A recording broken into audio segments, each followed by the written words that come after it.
বন্ধুরা, আপনাদের হাতে কি মাত্র 5 মিনিট সময় আছে?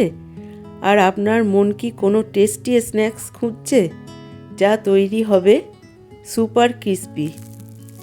উত্তর যদি হ্যাঁ হয় তাহলে আজকের রেসিপি শুধু আপনার জন্য। কিন্তু শুধু ব্রেড আর নারকেল তো সবাই ব্যবহার করে।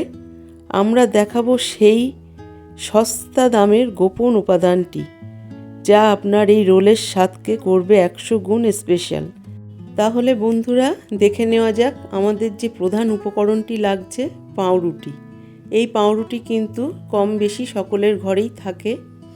এর জন্য আমি নিয়ে নিয়েছি ধনেপাতা কুচি হাফ কাপ, নারকেল কুচি হাফ কাপ, আর নারকেলটা কিন্তু খোসা ছাড়িয়ে কুচি কুচি করে নিয়ে নিয়েছি স্বাদ মতো লঙ্কা কুচি, আর মিডিয়াম সাইজের 2টো পেঁয়াজ কুচি আর একটা টমেটো কুচি।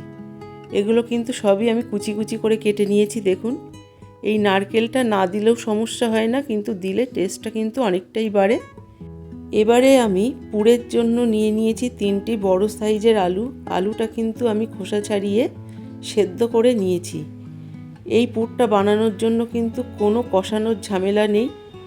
এখানে আমি আলুর মধ্যে দিয়ে দিচ্ছি কুচি কুচি করে কেটে রাখা পেঁয়াজ, দিয়ে দিলাম টমেটো, এবারে দিয়ে দেব কাঁচা লঙ্কা কুচি।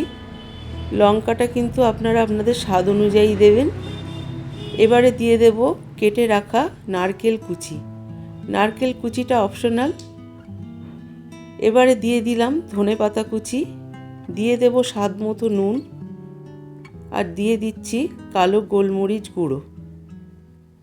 এবারে আমি 1 চামচ পরিমাণ সর্ষের তেলের মধ্যে অ্যাড করলাম টেস্টটাকে বাড়িয়ে নেওয়ার জন্য।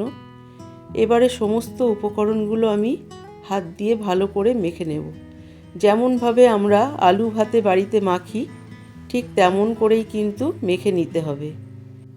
অন্যান্য রেসিপিতে যেমন পুরটা আলাদা করে কষিয়ে নিতে হয়, এখানে কিন্তু সেই ঝামেলাটা একেবারেই নেই। তাই এর মতো সহজ পদ্ধতি আর কিছু আছে বলে আমার মনে হয় না। দেখুন, আলুটাকে কিন্তু আমি এইভাবে মেখে নিয়েছি সম্পূর্ণ কাঁচা সব উপকরণ দিয়ে। আমার কিন্তু আলুটা সেদ্ধ করা ছিল।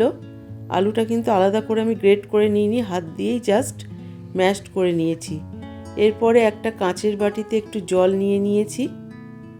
জলটা কিন্তু এখানে একেবারেই ফ্রেশ জল নিয়ে নিতে হবে, এবং জলের মধ্যে পাউরুটির পিসটা কিন্তু ভালোভাবে ভিজিয়ে নিতে হবে। ভিজিয়ে তুলে পর দেখুন, পাউরুটিটা আমি এরকম হাতের তালুতে রেখে আমি এর উপরে চেপে চেপে হাত দিয়ে জলগুলো সব ঝরিয়ে নিলাম। জল কিন্তু বেশি থাকলে হবে না, যতটা পারেন জলটা ঝরিয়ে নেবেন। এরপরে আলুর পুরটা এইভাবে লম্বালম্বি দিয়ে একটা রোলের শেপ দিয়ে দিতে হবে। এখানে কিন্তু দেখুন, এই হাতের তালু যেরকমভাবে আমি রেখেছি ঠিক এরকমভাবে একটু কোষ করে নিয়ে চারদিক থেকে এরকম চেপে চেপে সাইডগুলো সিল করে দিতে হবে। এখানে কিন্তু অন্য কোনো ব্যাটার লাগিয়ে নেওয়ার কোনো দরকার নেই।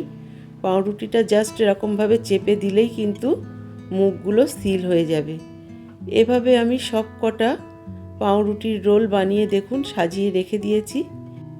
এগুলো কিন্তু একটা একটা করে বানাবেন, একটা একটা করে ভাজবেন, এরকম কিন্তু করবেন না। সবগুলো রোল একসাথে তৈরি করে নেবেন, তারপরেই ভাজবেন। এদিকে আমি একটা ফ্রাইং প্যান বসিয়ে দিয়েছি। প্যানটা গরম করে নিয়ে দিয়ে দিলাম রিফাইন তেল। তেলটাকে হালকা গরম করে নিয়ে এর মধ্যে আমি রোলগুলো একে একে ছেড়ে দেব। তেলটা কিন্তু খুব হাই হিট রাখলে চলবে না।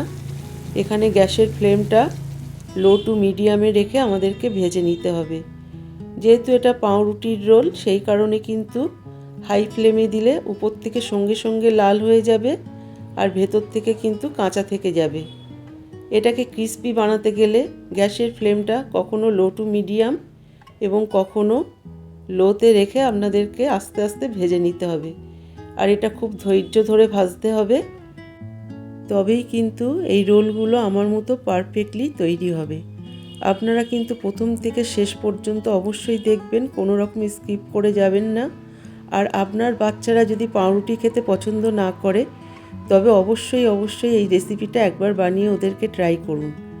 দেখবেন আপনার বাচ্চারা সপ্তাহে অন্তত 2-3 দিন আপনাদেরকে বানাতে বলবেই।